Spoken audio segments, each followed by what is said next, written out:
her last bit of oil that she has on the earth. And we spent a good bit of time last week talking about the plight of widows in Bible times, especially in the Old Testament, because there weren't any government provisions like we have today for people that may need some assistance of some kind, not any Social Security, and no guarantee that she had any kind of a pension or anything of that kind. That was probably before those things got started. But anyway, the miracle was that she had a son, and Elisha instructed him to go gather up all these bottles or containers to hold oil in, and she brought them and filled them all up from her one jar. So what's the nature of this miracle that reminds us of some miracles of Jesus?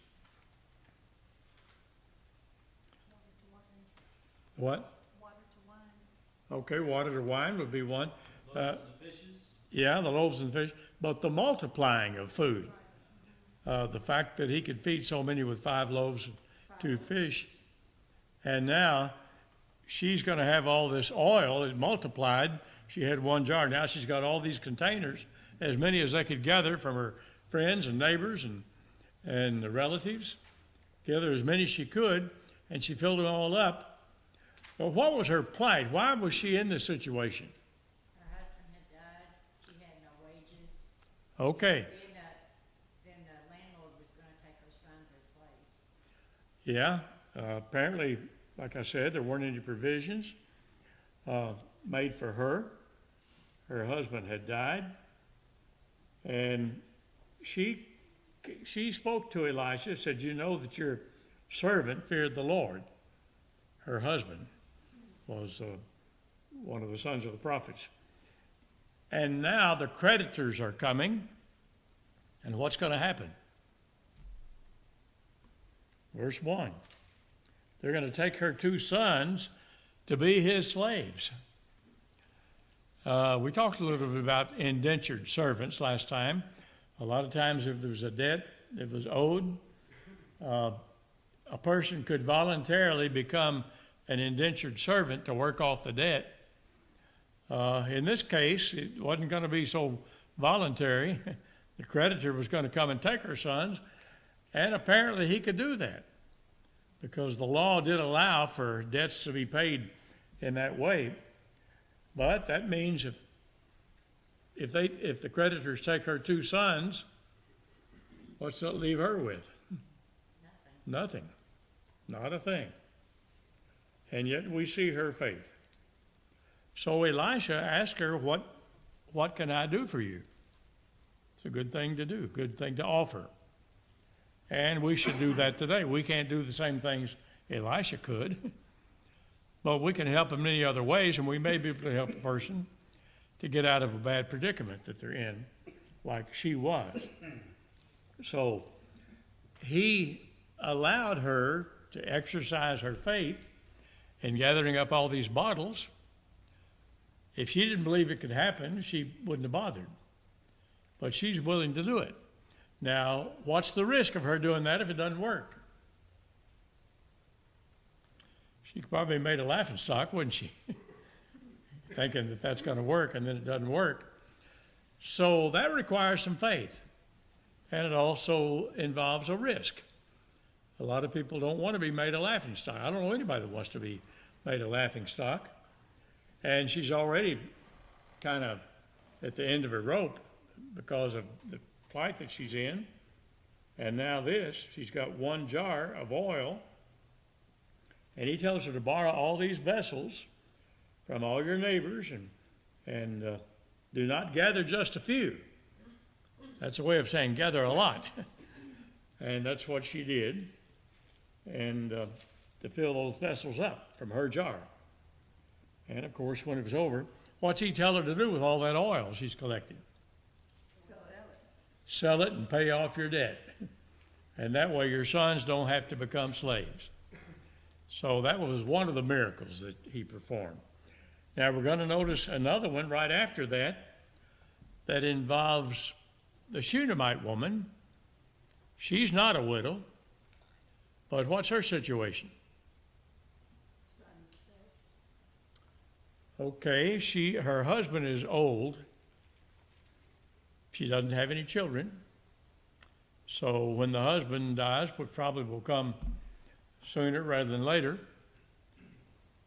and she doesn't have a son to look after her, what's her plight going to be? Same as that widow a while ago. Without anything. What? Without anything. Yeah, going to be left without anything. Now, it appears that they may have been fairly well off. What had she been doing for Elisha? Okay, she had kind of been feeding him every time he came to the area. She prepared food for him, and she even went above and beyond that. She did what Jane said. She asked her husband, "Could we build a room onto the house, or upper room it was?" And what did they equip that room with? Chair and a table and a lamp. Chair and a table and a lamp, and apparently a bed. A bed too. So it was kind of his little place where he could stay. As we mentioned last week, there wasn't a Holiday Inn on every corner. And so you had to either know somebody or have some way to make provision for a place to stay. And so she prepared this place for him, made a small upper room, that is, put a bed for him there, and a table and a chair, and a lampstand. Those are things that a prophet or an apostle or a preacher would like to have. We like to have a table and a lamp and a chair to sit in and to read and all of that. What's that? What'd you say? And a bed to lay down in. You had a bed to lay down in, yeah. Yeah, because much study is a weariness of the flesh. Yep. I can quote the Bible on that. And of making many books, there is no end. And preachers know about that. So she made that and had him in the upper room, and he laid down there. And apparently there must have been enough room for his servant, Gehazi. Had to have some place for him to stay. And Gehazi stayed pretty close to Elisha and was his servant. And while there, he said to Gehazi, "Call the Shunammite woman." When he called her, she stood before him. And he said to him, "Say now to her, look, you've been concerned for us with all this care. What can I do for you?" Well, kind of the same thing. What can I do for you? That's what he asked the widow in the previous story. And he's asking her this. She's been overly hospitable, more than what you would expect. I don't know anybody that's ever had somebody build a room on for them as a place to stay. But that's pretty hospitable, besides feeding him every time he came to town. She did that, cooked for him. So he asked, and what's her answer to the question? I dwell among the people. I dwell among my people. What's that saying? I said she's satisfied. Yeah, it doesn't say a whole lot, does it? Just, I'm getting by. Kind of the idea. But she didn't tell what was really on her heart or on her situation. And Elisha said that apparently God had kept her situation back from him. And yet he could tell that she was troubled by something. So about this time, he said called her, and when he had called her, she stood in the doorway. So Gehazi had told her, actually, she has no son, and her husband is old. So she's not likely to have a son. He's old, unless a miracle happens. And God is known for that, isn't he? Look at Abraham and Sarah. So here's another person who is old, and they're going to have a child. And when he tells her that, what's her reaction? Thought he was deceiving her. Don't lie to me. And that's probably a natural reaction considering their situation. Him being old. And apparently she was somewhat old, but maybe not as old as him. And so he said, what did he tell her? This time next year, you're going to have a son. And so that happened, just like he said. Well, what happens to the son? He died. He had, I don't know if it was a brain hemorrhage or what it was, but when he went out into the field, he had maybe a stroke or something. He said, my head, my head. And he doubled over, and they carried him to the house, and of course he died. She held him for a while. He sat on her knees till noon, and then he died. And what'd she do with the body? Took him upstairs, up to the upper room, and put him on Elisha's bed. So, what's that tell you? She's got faith in Elisha. She's going after him. Okay, I think we see more faith on her part. It's highly possible that she knew what happened to Elijah when he had a similar situation, when he raised a widow's son. And now she's kind of trusting that Elisha can do the same thing. After all, he has come along and taken Elijah's place after Elijah ascended into heaven. And so she laid him on the bed, and then what did she do? She took off on the donkey trying to find Elisha. But she didn't tell her husband why. Didn't tell her husband. We're not told why. We can maybe guess or surmise. I don't know if we'd be right. It could be not wanting to alarm him. We don't know exactly what his physical and mental state was at that time. But maybe not wanting to upset him. And maybe indicating her strong faith that she won't have to tell him if Elijah does what she wants him to do, and that's to bring him back to life. So she doesn't tell her husband, and he asked her where she's going, so he may have been more observant than we thought, because it's not the new moon, it's not the Sabbath day, so where are you going? And her reply was, it is well. She had a way of answering questions that didn't tell you a whole lot, did they? Dick, I can't help but think about Martha. You know, I think she had that same kind of faith, and she said, if you would have been here, my brother wouldn't have died, but even now I know whatever you ask, God will give you. That sounds like that kind of faith. Yeah, she had strong faith, didn't she? Yeah, Martha did, although we know her because the Lord having to chide her about keeping house and working in the kitchen when they had the opportunity to sit at the feet of Jesus, which Mary had done. But Martha had great faith. It still wasn't as great as it could have been when Jesus said that he had the power to raise. She said, I know with the resurrection, but Jesus is talking about right now. I'm going to raise Lazarus right now. And of course, that was an interesting story too about the great faith and also the power of God, the power of Jesus. And so she saddled a donkey, went to her servant, said to her servant, drive and go forward. And they went, and don't slacken the pace. In other words, let's go fast. Let's go fast. And they departed. They went to the man of God at Mount Carmel. I saw an article today of a preacher. It's not caramel, like you eat candy. It's caramel. There's no A in it. And he was discussing that. But anyway,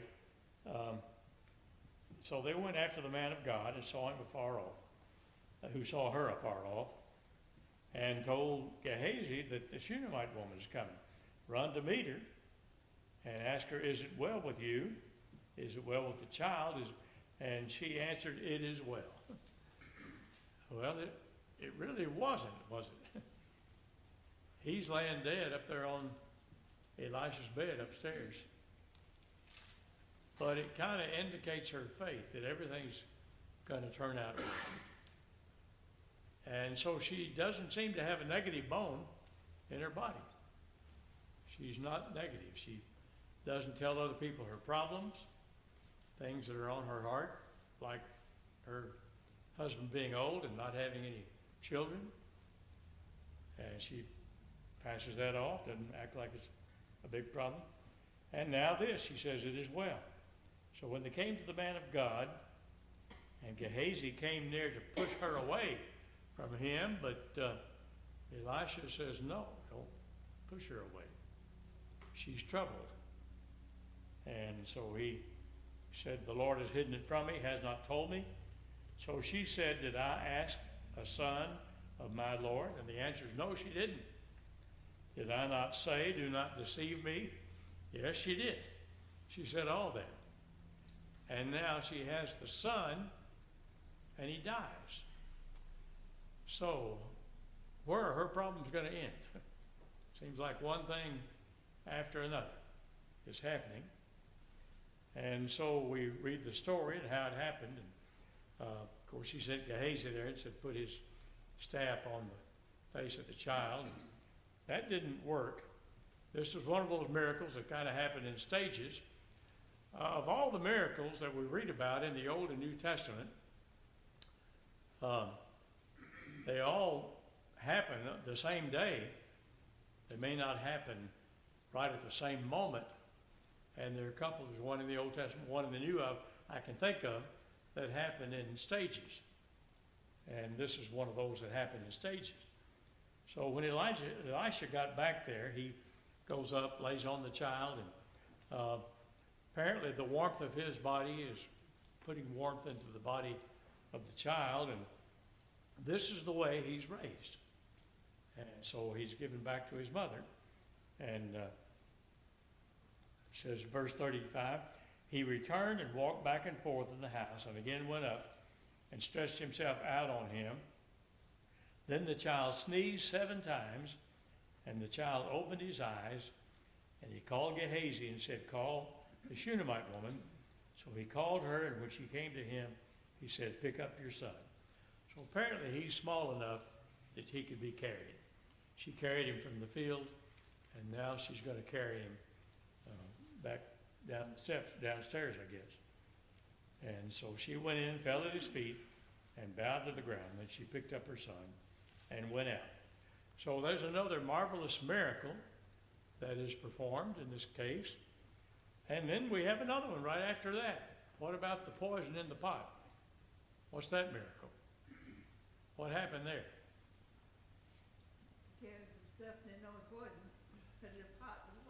Okay, who instructed the sons of the prophets to go gather up some stuff to make stew?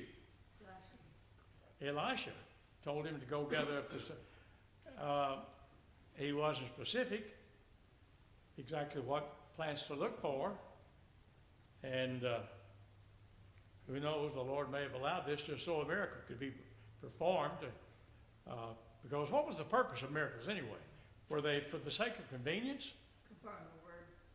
Okay, to confirm the word, to prove that the one performing these miracles is from God. And that's pretty much what Nicodemus said about Jesus. No man can do these things except God be with him. Well, that's true. Nobody can. These miracles and signs are called, well, they're called the signs of an apostle. Over in 2 Corinthians chapter 12 and verse 12, that these signs and wonders were called the signs of an apostle. So it distinguished the true apostles from false apostles. It distinguished true teachers from false teachers. And so, and maybe that's why Simon the sorcerer wanted to buy that power. But anyway, he performs a notable miracle. And now this death in the pot, they went out and gathered up wild gourds and everything, and some of the stuff they gathered was poison. And they were about to eat it. And somebody hollered out, there's death in the pot. And so how was that problem cured? Elisha put flour in it. He told him to put flour in it. Now, putting flour in something is not going to keep it from being poisoned, is it? So God's involved in this miracle. And it heals the poison. And they're able to eat it. So verse 41, he said, then bring some flour, and he put it into the pot and said, serve it to the people that they may eat. And there was nothing harmful in the pot. So there's a third miracle that we see. What's the next one? 20 loaves of barley, Okay, feeding 100 men. okay, it's not quite the magnitude of what Jesus did, but it's a similar kind of miracle, isn't it? Similar in what way? Well, the 5 loaves and the 2 fishes, this was, Taking a small amount of food and feeding a lot of people. 100 people is a lot to feed. And you can imagine how much food you would need for that. And so a man came from Baal-Shalisha, it says, and brought the man of God bread of the first fruits, 20 loaves of barley bread and newly ripened grain in his knapsack. And he said, give it to the people that they may eat. Well, that's not going to be enough for 100 people. But he says to give it to the people. They may eat. So what miracle takes place here? Multiplied food. Multiplied food. It sounds Multiplying. like maybe there was some left too. Yeah, there was some left over, like there was in the case of Jesus. When they gathered up, how much they gathered up? 12 baskets of fragments. That kind of sounds like more than they started with, doesn't it? If you had 5 loaves and 2 fish, and you gather up 12 baskets. Probably one basket would have held the loaves and fishes, but they gathered up 12 baskets of fragments. And so in this case, there were 100 men. They gave it to the people, and let them eat. And they shall eat and have some left over. So he set it before them, and they ate and had some left over, according to the word of the Lord. Verse 44. I don't know if this is the first case of leftovers or not. But leftovers a lot of times are better than the original, aren't they? I've heard people say that a lot of times. The second day is better than the first. And with some cases that's true, not with everything, but Depends on how hungry you are. yeah, depends on how hungry you are, yeah. And so they had some extra left over. So that's 1, 2, 3, 4 miracles that we've seen. Let me see if we had one before that. Okay, yeah, that was it. And next we're going to read, we're going to get to chapter 5 in just a minute, and see another miracle. What's that one? Cured Naaman of his leprosy. Naaman the Syrian. Naaman the Syrian. Okay, so we learned that God can multiply food, and we cannot limit the Holy One of Israel. That's for sure. Well, the next one, the miracle that God works through Elisha, is the case of Naaman, the Syrian. Who is Naaman? commander of the army, He's what? commander of the army. Okay, he's a commander of the army of Syria, of the king of Syria. Some translations say he's the captain of the army, but he's the secretary of the army, or whatever you want to call him, the military. And how is he described? Mighty man, but a leper. A mighty man of valor, A leper. but a leper. Leprosy wasn't a respecter of persons, was it? We see some prominent people having leprosy, and some not so prominent in the Bible. One king in the Old Testament got leprosy because of his disobedience. King Uzziah was. Azariah, I think, also was his name. But in this case, Naaman the Syrian has leprosy. And what's the nature of leprosy? Okay, your skin falls off. Your flesh falls off. It just gets flaky and falls off. And you don't have any control over that. There wasn't any known cure for it. Death was inevitable. And something else we know about that disease, it's contagious.